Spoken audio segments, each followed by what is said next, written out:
Ce que j'ai appris sur le pardon dans mes 80 ans. La lettre qui a tout changé.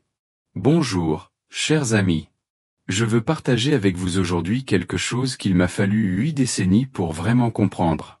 Le mois dernier, j'ai reçu une lettre qui m'a fait réaliser combien j'avais encore à apprendre sur le pardon, même à mon âge. Cette lettre venait de mon frère cadet, David. Nous ne nous étions pas parlé depuis 15 ans. 15 années de silence à cause d'une dispute dont, franchement, je peux à peine me rappeler les détails maintenant. Mais la blessure? Oh, la blessure, je m'en souvenais parfaitement. Sa lettre était simple, « Je suis désolé, Marguerite. Tu me manques. Pouvons-nous parler ?» En tenant cette lettre dans mes mains tremblantes, j'ai réalisé quelque chose de profond. Toutes ces années, je pensais que j'étais celle à qui on devait des excuses. Je pensais que le pardon était quelque chose qu'il me devait.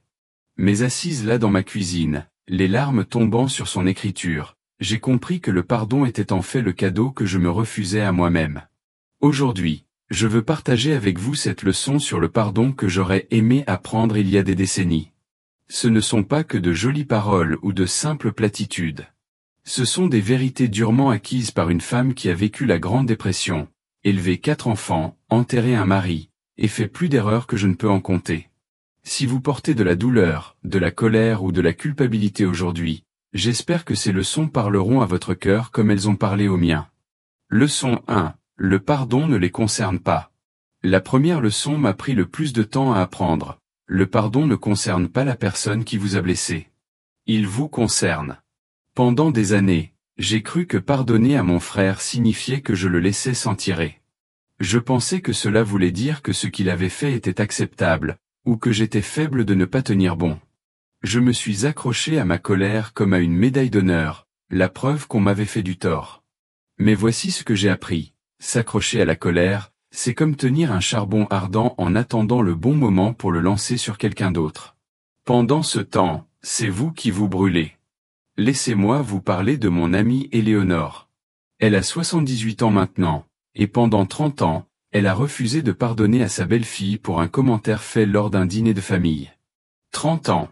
Chaque fête, chaque anniversaire, chaque rassemblement familial était teinté par cette tension non dite.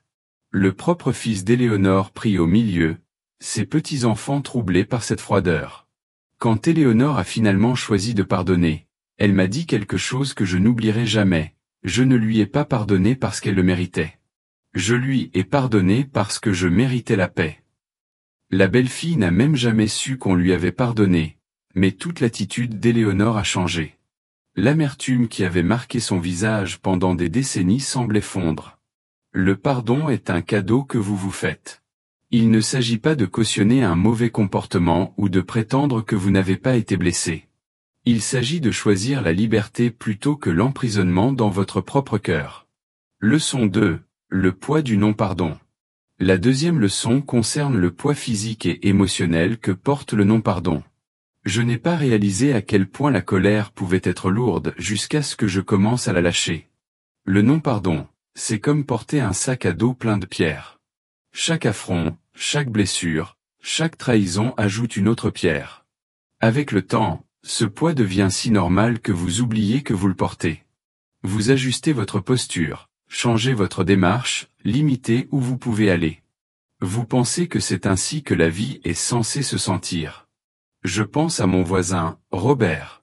Il a 82 ans et a passé 40 ans en colère contre son associé qui l'a trompé pour de l'argent en 1983. 40 ans. Chaque conversation revenait d'une façon ou d'une autre à cette trahison. Sa tension artérielle était au plafond, il avait du mal à dormir. Et sa famille redoutait de passer du temps avec lui parce qu'il était si consumé par l'amertume. Le médecin de Robert lui a finalement dit que le stress de s'accrocher à la colère était littéralement en train de le tuer. Son cœur ne pouvait plus le supporter. C'est alors que Robert a réalisé que son ancien associé était mort depuis 5 ans, mais que Robert le laissait encore contrôler sa vie chaque jour. Quand nous choisissons le non-pardon, nous ne punissons pas la personne qui nous a blessés. Nous nous punissons nous-mêmes. Nous laissons leurs pires moments définir tous nos moments futurs. Nous leur donnons du pouvoir sur notre paix, notre santé, nos relations et notre joie. J'ai appris cela à mes dépens. Ces 15 années sans parler à David n'étaient pas que 15 années de silence. C'étaient 15 années de tension lors des rassemblements familiaux, 15 années où mes enfants devaient choisir leur camp, 15 années à rater de voir grandir les petits-enfants de mon frère. La personne que j'ai le plus blessée avec mon non-pardon, c'était moi-même. Leçon 3, se pardonner d'abord. La troisième leçon pourrait être la plus difficile. Parfois la personne à qui vous devez le plus pardonner, c'est vous-même. Nous pouvons être nos propres critiques les plus sévères. Nous nous imposons des standards impossibles et rejouons nos erreurs comme un disque rayé. Nous nous souvenons de chaque mot blessant prononcé dans la colère, de chaque opportunité manquée, de chaque façon dont nous avons déçu les gens que nous aimions. J'ai porté de la culpabilité pendant des décennies concernant mon défunt mari, François. Dans ces derniers mois, quand le cancer nous l'enlevait morceau par morceau, j'ai perdu patience un soir. Il était confus et effrayé, et au lieu de le réconforter, je me suis emporté contre lui. Je lui ai dit d'arrêter de poser les mêmes questions encore et encore. Le regard dans ses yeux, blessé et perplexe, me hante encore. François est mort 2 semaines plus tard, et je n'ai jamais eu la chance de m'excuser. Pendant 20 ans, je me suis puni pour ce moment. 20 ans à penser que j'étais une épouse terrible, un échec qui ne pouvait même pas être gentil avec son mari mourant quand il avait le plus besoin de moi. Mais voici ce que j'ai finalement appris. François n'aurait pas voulu que je porte cette culpabilité. Il savait que j'étais épuisé, effrayé, et en deuil même avant qu'il ne parte. Il savait qu'un moment d'impatience n'effaçait pas 47 ans d'amour, de dévotion et d'innombrables actes de gentillesse. Ma chère amie Ruth m'a aidé à comprendre cela. À 85 ans, elle m'a dit, « Ma chérie, si tu ne peux pas te pardonner, comment peux-tu t'attendre à pardonner à quelqu'un d'autre ? Tu montres au monde comment fonctionne le pardon. Commence par la personne dans le miroir. » Le pardon de soi ne signifie pas excuser nos erreurs ou prétendre qu'elles ne sont pas arrivées. Cela signifie reconnaître notre humanité, apprendre de nos erreurs, et choisir de nous traiter avec la même compassion que nous montrerions à un cher ami. Leçon 4, le temps ne guérit pas, le choix si. La 4e leçon remet en question quelque chose que nous avons tous entendu, que le temps guérit toutes les blessures. J'ai appris que le temps ne guérit rien par lui-même. Le choix guérit. Le choix de pardonner, de lâcher prise, d'avancer. Je connais des gens qui sont encore en colère pour des choses qui se sont passées il y a 50 ans. Les blessures sont aussi fraîches que si elles étaient arrivées hier parce qu'ils ont gratté la croûte chaque jour. Le temps a passé, mais la guérison n'a jamais commencé parce qu'ils n'ont jamais choisi de pardonner. Mon amie Dorothée est un parfait exemple de cela. Elle a 79 ans et parle encore de comment sa sœur a volé son petit ami en 1962. 61 ans plus tard, et elle est encore en colère pour une romance d'adolescente qui s'est terminée avant que la plupart d'entre nous ne soient nés. Dorothée a été mariée 2 fois, a 5 enfants et 12 petits-enfants, mais elle est encore définie par quelque chose qui s'est passé quand elle avait 17 ans. D'autre part, je connais des gens qui ont pardonné l'impardonnable. Mon ami de l'église Alice a perdu son fils unique à cause d'un conducteur ivre il y a 20 ans. L'homme qui a tué son garçon n'avait que 22 ans lui-même, à peine plus âgé que son fils. Au lieu de laisser la haine la consumeur, Alice a choisi de lui rendre visite en prison. Elle a choisi de lui pardonner. Elle a même témoigné lors de son audience de libération conditionnelle en faveur de sa libération. Alice m'a dit, « J'avais le choix. Je pouvais laisser cela me détruire, ou je pouvais choisir d'honorer la mémoire de mon fils en choisissant l'amour plutôt que la haine. Le temps n'allait pas faire ce choix pour moi. Je devais le faire moi-même, chaque jour. » Le pardon est un choix actif, pas un processus passif. C'est quelque chose que nous faisons, pas quelque chose qui nous arrive.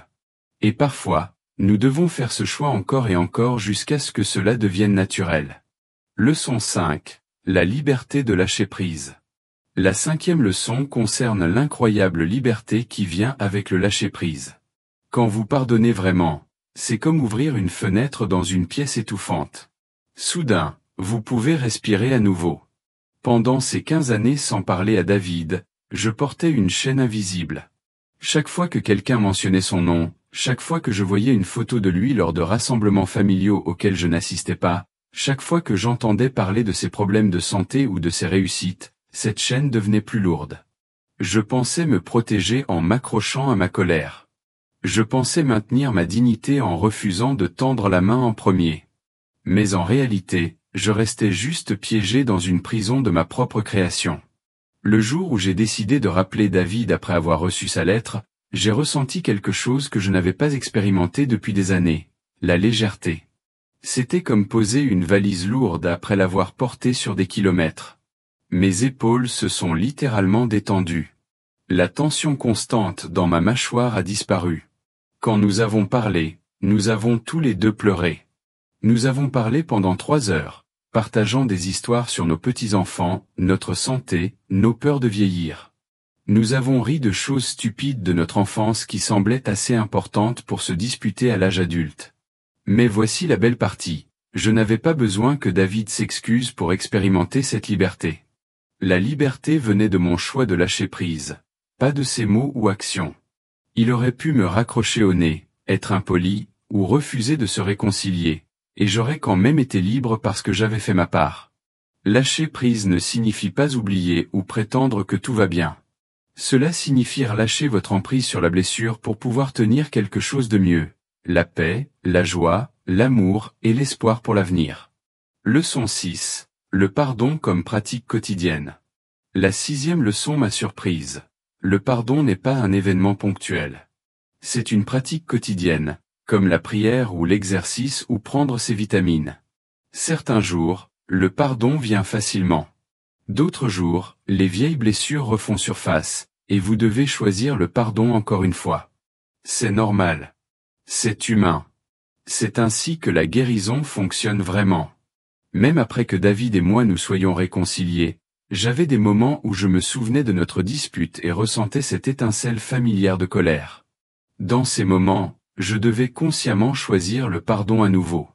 Je devais me rappeler la paix que j'avais ressentie quand j'avais lâché prise, et la joie d'avoir mon frère de retour dans ma vie. Mon amie Hélène, qui a 84 ans, m'a enseigné cela. Elle dit que le pardon, c'est comme entretenir un jardin. Vous ne plantez pas des fleurs une fois en vous attendant à ce qu'elles fleurissent pour toujours sans soin, m'a-t-elle dit. Vous devez les arroser, désherber autour d'elles, et les protéger des parasites. Le pardon, c'est pareil. Vous devez l'entretenir régulièrement. Certains jours, cet entretien ressemble à choisir de ne pas rejouer les vieilles blessures dans votre esprit. D'autres jours, cela signifie choisir activement des pensées de compassion plutôt que des pensées de ressentiment. Parfois, cela signifie prier pour la personne qui vous a blessé, même quand vous n'en avez pas envie. La pratique du pardon quotidien a changé ma façon de traverser le monde. Quand quelqu'un me coupe la route, quand un vendeur est impoli, quand des membres de la famille me déçoivent, j'ai le choix. Je peux ajouter une autre pierre à mon sac à dos de ressentiment, ou je peux pratiquer le lâcher-prise immédiatement. Leçon 7. L'héritage que nous laissons. La 7e et dernière leçon concerne l'héritage que nous laissons derrière nous. Nos enfants, petits-enfants et arrière-petits-enfants observent comment nous gérons la blessure, la déception et le conflit. Ils apprennent de nous s'il faut garder rancune ou accorder la grâce. Pendant ces 15 années de silence avec David, mes enfants ont souffert. Ils devaient choisir quels rassemblements familiaux fréquenter. Ils ne pouvaient pas partager d'histoires sur leur oncle sans s'inquiéter de me contrarier. Ils ont appris que parfois les familles arrêtent juste de se parler, et cela leur semblait normal. Mais quand David et moi nous sommes réconciliés, quelque chose de beau s'est produit. Ma fille m'a appelé en larmes, disant « Maman, je suis si fière de toi. Tu m'as montré qu'il n'est jamais trop tard pour choisir l'amour plutôt que l'orgueil. » Mon petit-fils, qui n'avait jamais rencontré son grand-oncle, a finalement pu entendre des histoires sur l'enfance de son grand-père et l'histoire familiale que seul David pouvait raconter. Je pense à mon amie Marguerite, oui, une autre Marguerite, qui a 88 ans et est séparée de sa fille depuis 10 ans à cause d'un désaccord sur le testament de son défunt mari. La petite fille de Marguerite lui a demandé récemment, « Grand-mère, penses-tu que je devrais choisir entre toi et maman à mon mariage ?» Cette question a brisé le cœur de Marguerite et lui a fait réaliser les effets d'ondulation du non-pardon. L'héritage du pardon s'étend bien au-delà de notre propre paix d'esprit. Quand nous choisissons de pardonner, Nous enseignons à la génération suivante que l'amour est plus fort que la blessure, que les relations valent la peine qu'on se batte pour elles, et qu'il n'est jamais trop tard pour choisir la guérison plutôt que le mal. Quel genre d'héritage voulez-vous laisser? Voulez-vous être rappelé comme quelqu'un qui gardait rancune, ou comme quelqu'un qui choisissait la grâce? Voulez-vous que votre famille apprenne que l'amour a des conditions, ou que l'amour trouve toujours un chemin? À vous de choisir. Chers amis, je veux vous laisser avec cette pensée. Le pardon ne concerne pas l'âge. Il concerne le courage. Il s'agit de choisir la liberté plutôt que l'esclavage, la paix plutôt que le trouble, l'amour plutôt que la peur. J'ai passé 15 ans de ma vie en colère contre mon frère pour quelque chose dont je peux à peine me souvenir maintenant. 15 ans que je ne peux jamais récupérer. Mais je refuse de passer ne serait-ce qu'un jour de plus à porter de la colère, du ressentiment ou du non-pardon dans mon cœur. Vous n'avez pas à attendre d'avoir 80 ans pour apprendre ces leçons. Vous n'avez pas à porter ce poids pendant des décennies comme je l'ai fait. Vous pouvez choisir le pardon aujourd'hui. Maintenant. Pas parce que la personne qui vous a blessé le mérite, mais parce que vous méritez la paix. Peut-être y a-t-il quelqu'un dans votre vie à qui vous devez pardonner. Peut-être que ce quelqu'un, c'est vous-même. Peut-être portez-vous une blessure vieille de décennies, ou peut-être est-elle d'hier. De toute façon, vous avez un choix à faire. Je veux que vous réfléchissiez à ceci. À quoi ressemblerait votre vie si vous posiez ce sac à dos de pierre que vous avez porté? Qu'est-ce qui changerait si vous choisissiez la liberté plutôt que l'emprisonnement? Quelle relation pourrait être guérie? Quelle paix pourriez-vous trouver? Voici ce que je veux que vous fassiez. Dans les commentaires ci-dessous, parlez-moi d'une chose que vous avez apprise de cette vidéo, ou partagez comment le pardon a changé votre vie. N'utilisez pas de vrais noms si vous ne voulez pas, partagez juste votre cœur. Nous sommes tous dans ce voyage ensemble, et votre histoire pourrait être exactement ce que quelqu'un d'autre a besoin d'entendre aujourd'hui. Si cette vidéo a touché votre cœur, s'il vous plaît donnez-lui un j'aime, cela aide d'autres personnes à trouver ces messages d'espoir. Abonnez-vous à cette chaîne si vous voulez plus de conversations sur la sagesse qui vient avec l'âge et l'expérience. Et s'il vous plaît, partagez cette vidéo avec quelqu'un qui pourrait avoir besoin d'entendre ces mots aujourd'hui. Vous ne savez jamais quelle vie pourrait être changée en choisissant d'accorder la grâce.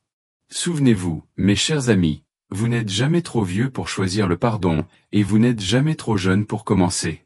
La liberté que vous avez cherchée n'est qu'un choix de distance. Jusqu'à la prochaine fois, choisissez l'amour. Choisissez la grâce. Choisissez la paix. Vous le méritez. Que Dieu vous bénisse tous.